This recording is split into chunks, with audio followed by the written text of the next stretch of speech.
great to be here. Thank you for, taking the time to come and share with us. It's great to see familiar faces, my patients, and it's great. That's why we're here. That's how I fulfilled my mission. I elected within orthopedic surgery joint replacement for one reason only. It's an intervention that can really return the patients to an active and healthy lifestyle. So it's extremely rewarding for me. So thank you. I'm going to present some of the information about knee replacement, what to expect, all the program that we have in the hospital, and at the end, we're going to take some questions. This is just a list of my training. I was born in Colombia. I practiced orthopedic surgery in Colombia in a trauma center. Because of the situation in Colombia with violence, trauma centers are extremely busy, so you quickly develop good surgical experience. Then I wanted to advance my career, so I moved to Denver. I went through, when you move to the United States, you have to go through training again.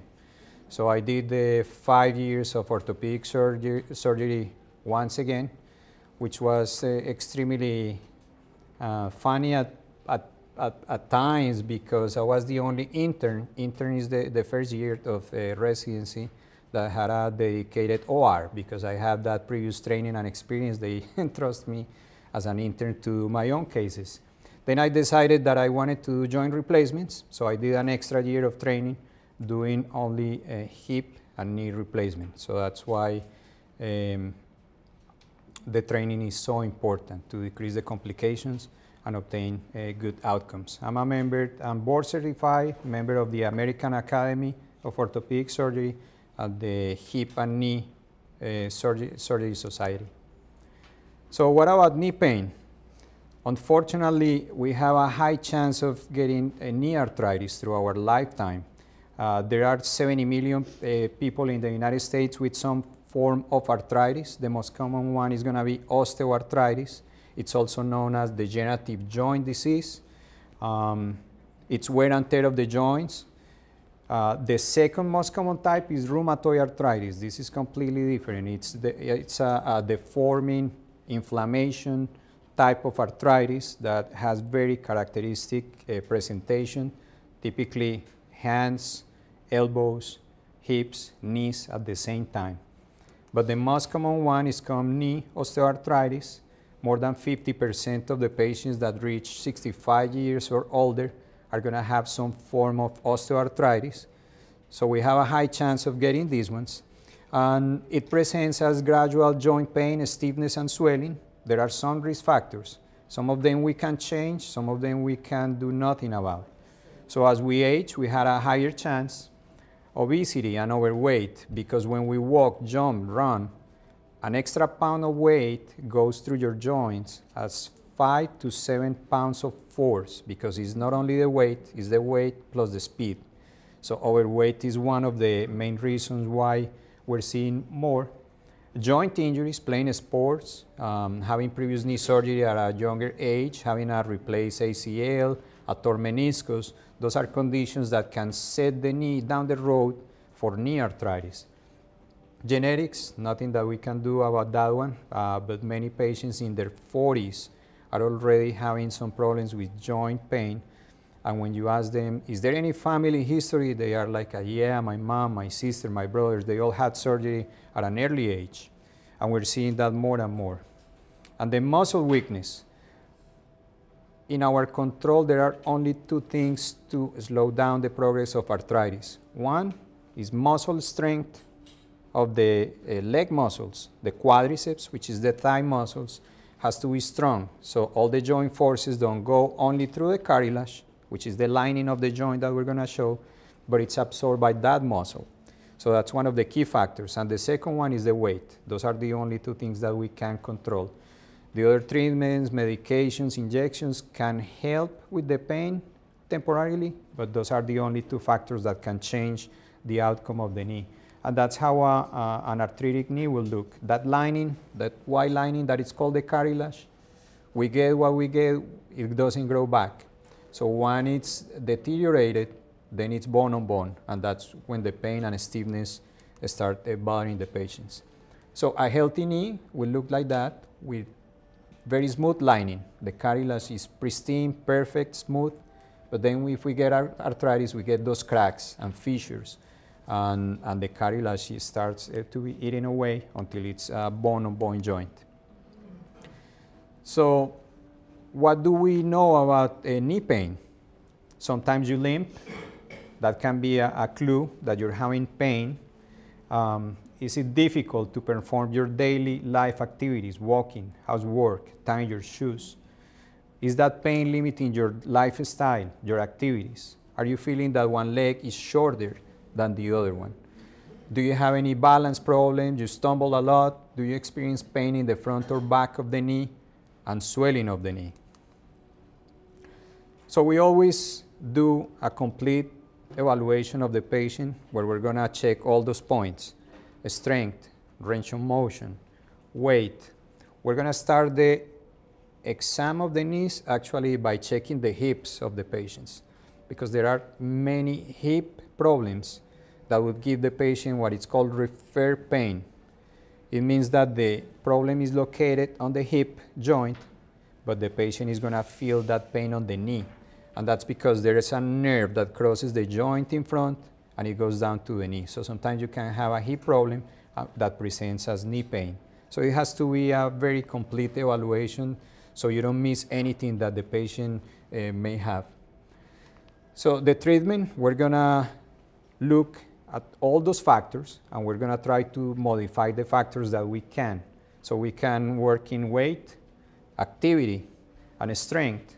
And we're going to recommend an exercise program depending on the patient balance, weakness, and other joint problems. So biking, walking, and swimming are excellent. Pool exercise therapy. Ideally, we should be doing 30 minutes 5 days a week to really make those joints work and keep them healthy. If that doesn't work, then we're going to rely on physical therapy. We're going to send the patients to work with a physical therapist that is going to coach the patient through that recovery of the strength and the range of motion. We're going to use medications for the pain. Tylenol would be the first line of treatment, and then we may prescribe something like topical creams with some properties to fight inflammation and pain. Some patients will benefit from a cane or walker, and that's a very important point because most of my patients hate any prescription for a cane or a walker.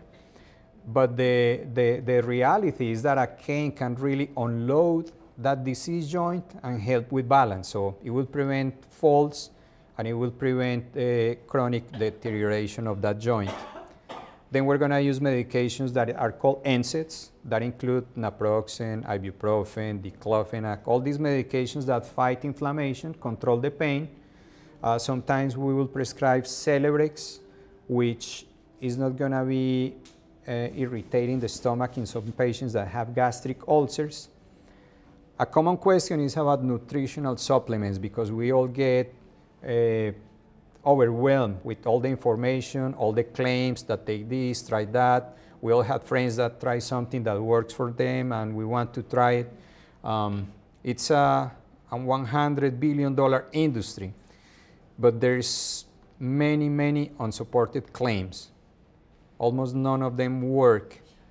The only one that I can recommend is glucosamine with chondroitin, and that only works in 50% of the patients. So I tell my patients, try it, but you have to try it at least for 2 or 3 months to know if it's helping you or not, because it's not active immediately. You have to try it for a few weeks, at least 8 weeks, and see if it's helping you. If at 8 weeks, 10 weeks, you're not getting any relief, don't waste your money. Just stop taking it.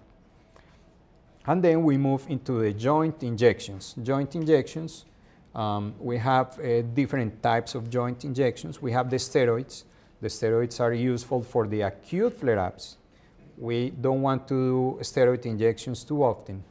So my rule of thumb is that I don't use steroid injections in the same joint more often than every 3 months. And the reason is that the steroids have side effects, and the side effects can sometimes be worse than what we're trying to control. There's this word that is called viscosupplementation. It's a little bit difficult, but it means a lubrication to the joint. It's a natural substance. It's called hyalgan. It takes about 3 or 4 weeks to be effective. It's not for pain. It's like injecting oil to the knees. It's going to lubricate that cartilage that is still present, and it's going to allow a better gliding of the joints. It's only approved for the knees. It's not approved for hips or ankles by the FDA. And there are newer, and I called research topics. One is the PRP. It's a platelet-rich plasma that's getting the patient's own blood, spinning that blood to just separate the platelets. And those platelets can be re-injected in the joint. We still need more research because there's, the studies are showing unclear results. So before I can tell a patient that there's a clear benefit, I always need to look for that evidence-based piece that shows me that indeed that is going to help the patient, especially because it's not covered by insurances and can be extremely expensive. And then stem cells, another topic. It's been gaining more and more attention. There are different ways to obtain the stem cells from the blood, from the bone marrow, from the fat tissue, isolating those stem cells and injecting them in the knee with so far very promising results. But still we need more research to be able to tell the patients that for sure that's going to help. So the non-operative treatment options can be very successful for many years. However, we know that osteoarthritis, it's progressive. It will unfortunately get worse with time. And some patients will have severe limitations without surgery and being wheelchair bounded. And I tell this story, and it's true. Growing up in Colombia, as we age, my grandpas, they kind of accepted this transition from an active, healthy life into a wheelchair, minimal mobility. But it's sad because their mentation was perfect. They were able to accomplish so many things, but they were limited by their joints. But for them, at that point, it was just part of life. But it doesn't have to be that way because we really have good ways to treat these issues so the patient can keep enjoying life. And remember that we're growing older and older. The average male is going to be living up to 83 years, females up to 86 years. Depending on genetics, we can be looking at 100 years, easy.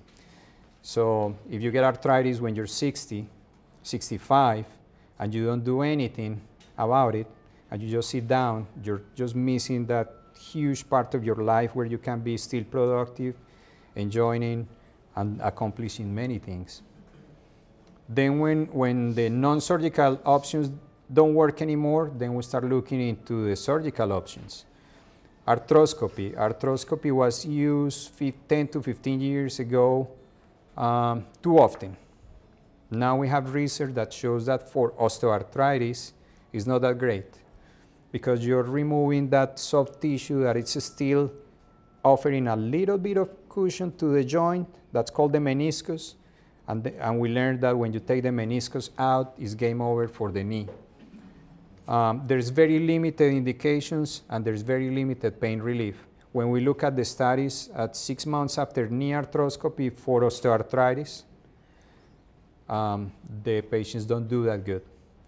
There's a cartilage transplant. This is really for younger patients with very limited small defects of the cartilage that you can just transplant on a specific part of the knee, like we see on that picture. It's a very limited defect. It's not osteoarthritis involving all the knee, so you can take tissue from the ankle or from the knee joint and place some cartilage there. There's what it's called osteotomy. When you have arthritis in only one side of the knee, we can cut the bone and do a reorientation of the bone. So what that achieves is the forces that go through the joint are shifted. So you protect that compartment that it's wearing out.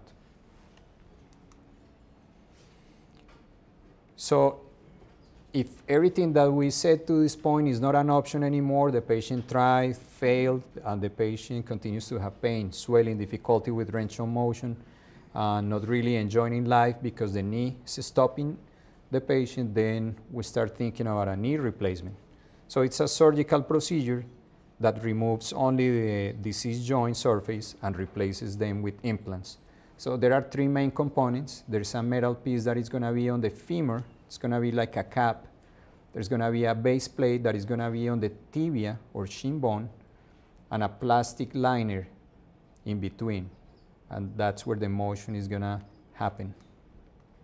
So the goals of this surgery are restore function, mobility, and relieve the pain. Remember, knee replacements are not what they used to be. Now we're looking at 90% of them functioning well at 20 years. And this was a recent research paper in the Journal of Arthroplasty. And that's accomplished through better surgical techniques, better pain control, better implants, and better protocols to make the patients recover faster. There are different types of knee replacement, and depends on the patient's particular problems, there would be different options. So we have what is called a partial knee replacement or a total knee replacement. Those are the main two groups. So partial versus total. The partial knee replacements, it's called unicompartmental knee replacement. That's when we only replace one side of the joint. It can be the inner side or the outer side. There's another one that it's called patellofemoral replacement, and that's when the patient has arthritis mainly under the kneecap. When there's a lot of pain and grinding under the kneecap, that's one option. It's called patellofemoral replacement. But when the patient has the three sides of the knee, this side, and under the kneecap affected, then a total knee replacement is the best option. Partial knee replacement, also called unicompartmental, has some advantages. It treats the pain well and may delay the need for a total knee replacement. There are less complications. It's less extensive surgery, so the patient can even go home the same day, and the recovery happens at a faster pace. This is how the implant looks. This is what the implant will replace, just that part of the cartilage that it's affected, and that's how the X-ray will look. So we are preserving the other side of the knee and the cartilage under the kneecap. So this is the normal joint space that will be occupied by cartilage, which we can see on an X-ray, so we only replace the affected part. The second partial knee replacement, it's called patellofemoral. It's going to keep the soft tissues. It's going to be a near normal knee function. It's going to keep all that bone, all that range of motion. It's an option for younger patients who otherwise would be candidates for a knee replacement. So there's only that piece of metal that goes in between the kneecap and the femur underneath. So there's less recovery time. The patient returns home quicker. If those are not options, then we move into the total knee replacement, where we replace the entire joint, including the bones that are called the femur, tibia, and the patella.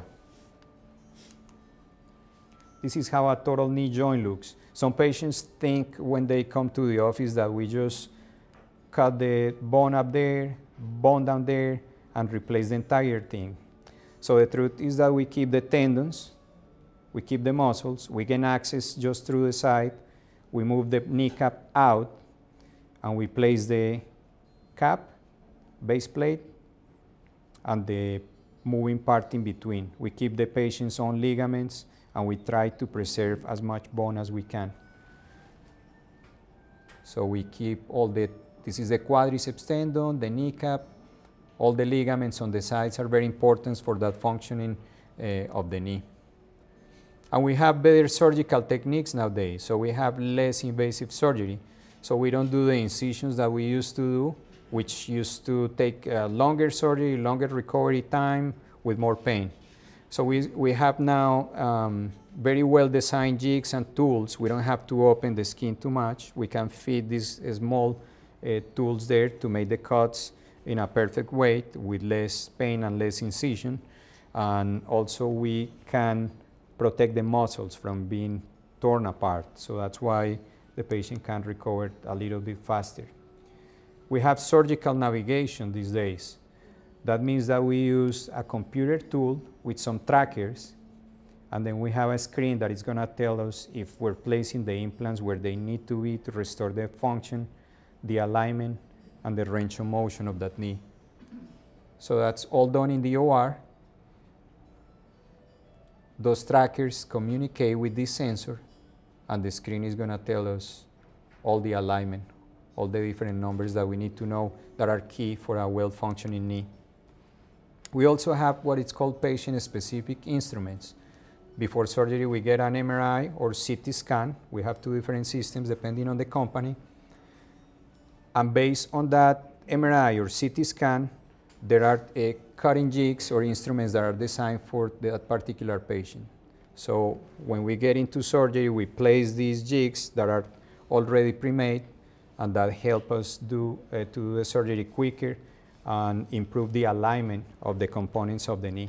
So we don't have a crooked knee at the end of the procedure. We can restore all the mechanics, because that's one of the key factors for a knee that is going to last those 20 years at least that we need. The alignment is one of the key factors. And there's a more common question that it's coming this day about robotic surgery. The claim is that we can improve the alignment using the robot. The downside right now is that the surgery takes longer. One of the, or probably the biggest fear when we do a joint replacement, it's an infection. Infection is one of the main concerns. An infection correlates with the time that the wound has been opened, so the surgical time. So using the robots adds at least 20 minutes to the surgery, which typically will take 50 to 60 minutes. Now we're talking about 80 minutes. And so far, all the research shows no better results than using other modern techniques.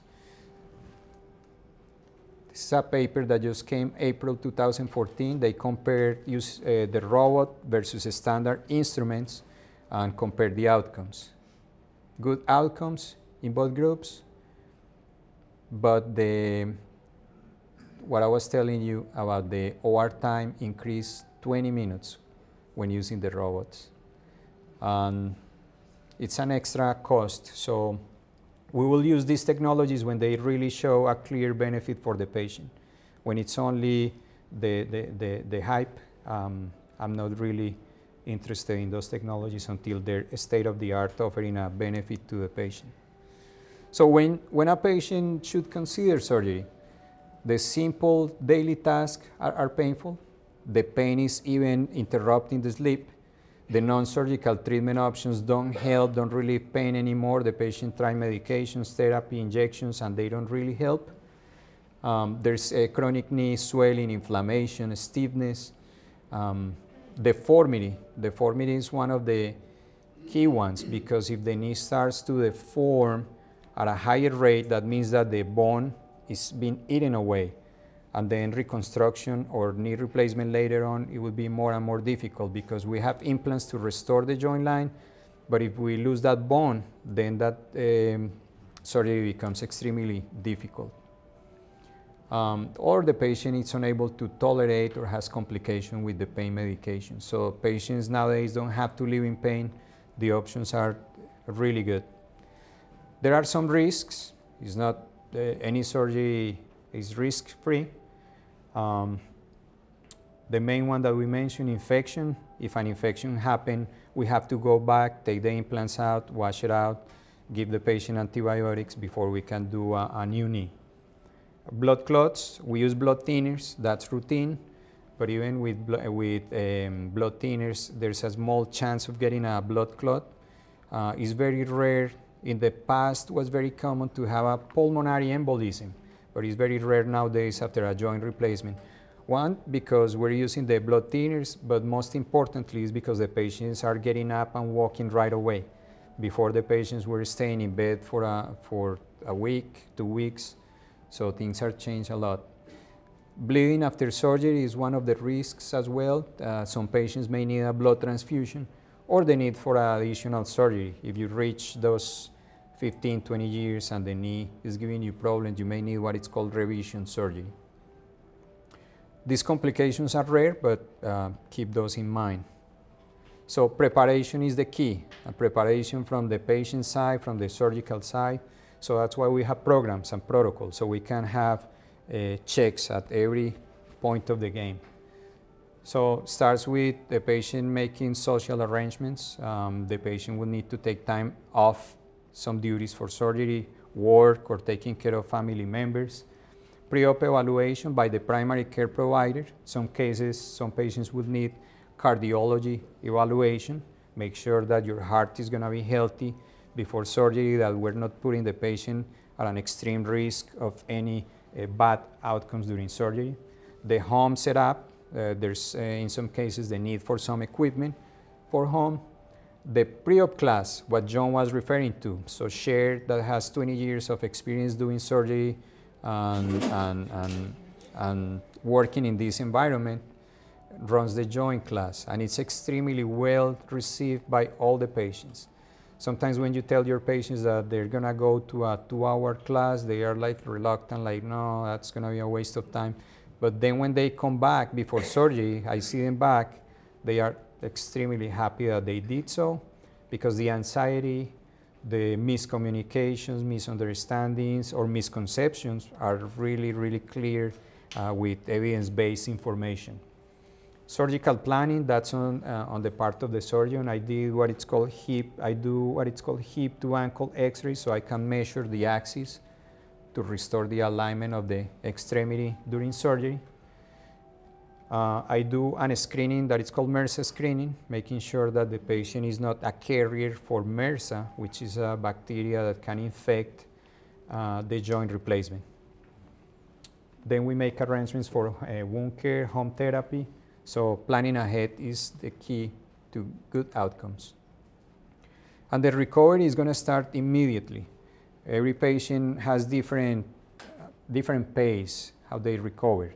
But in general, the patients, it's going to be successful if they are engaged, because this is the kind of surgery that is not like taking the gallbladder out, that you will recover and you don't have to do pretty much anything. Knee replacements, you need to work them, and that's where the phrase no pain, no gain probably plays, because there's going to be some difficulties and some pain involved, but there's going to be reward, which is achieving a good range of motion if you do the therapy that you are recommended.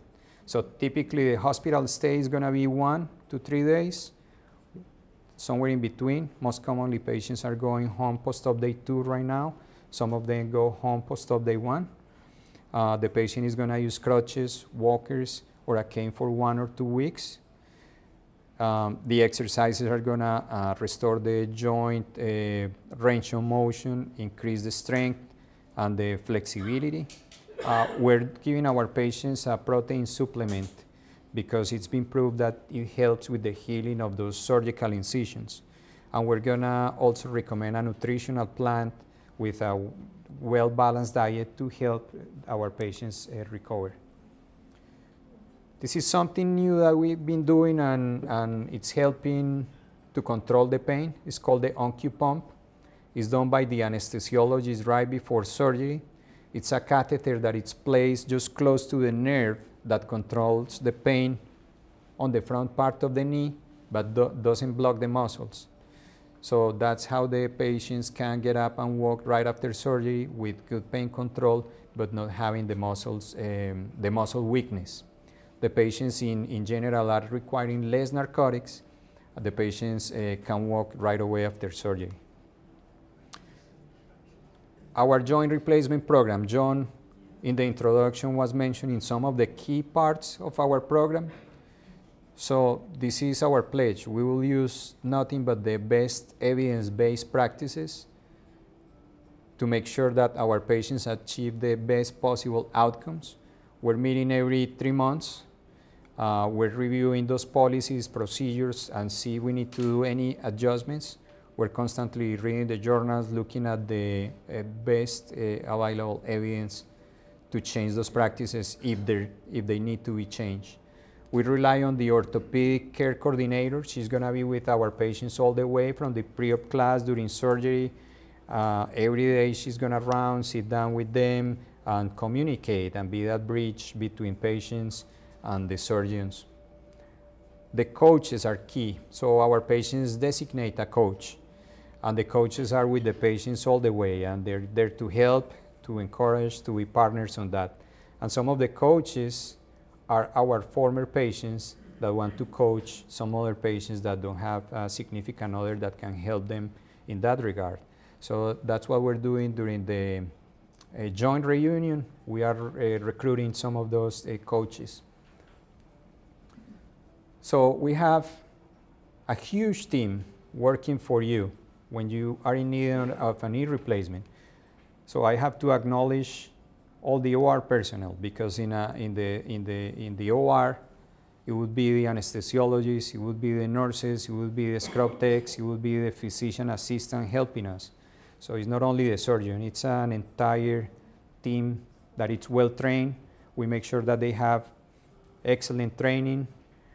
We have the surgical unit nurses taking care of the patients after surgery, controlling the pain, make sure that all the needs are taken care of. We have the physical therapists, which are going to get the patient up right away after surgery, but also the patients are going to do group physical therapy, which is great because they kind of compete against each other in a friendly way. They look and, oh, he's moving more than I am, so they start, racing and trying to get better.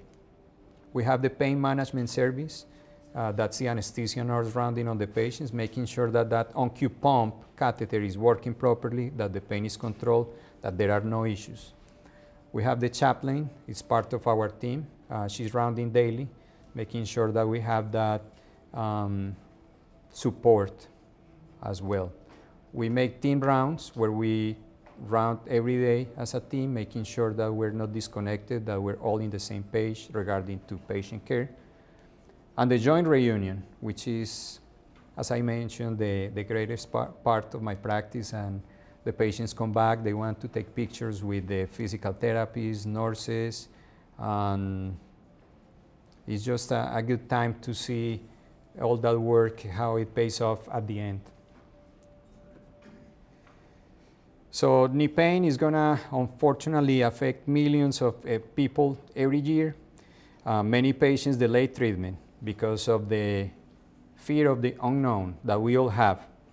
But sometimes that waiting and waiting is going to just take to more serious problems, frequent falls, hip fractures, or that bone being eaten away with an outcome that is not going to be as good. With the current advanced technologies and surgical techniques and pain control, there are excellent solutions so you can experience a healthy and less painful life. Yeah, our patients can reach, and they do reach, success. There are some resources for those of you that are interested in looking this up. The American Academy of Orthopedic Surgeons. It's all peer-review information. There's nothing that is driven by market or money. It's just, it's good, unbiased information. Same for the Arthritis Foundation, CDC, and the SaveYourKnees.org. They have really good information, not only about surgery, but how to protect your knees, what are the signs that you probably need to talk to your provider to see what's going on with your joints. Any questions? Thank you so much. Go ahead. Oh, thank you.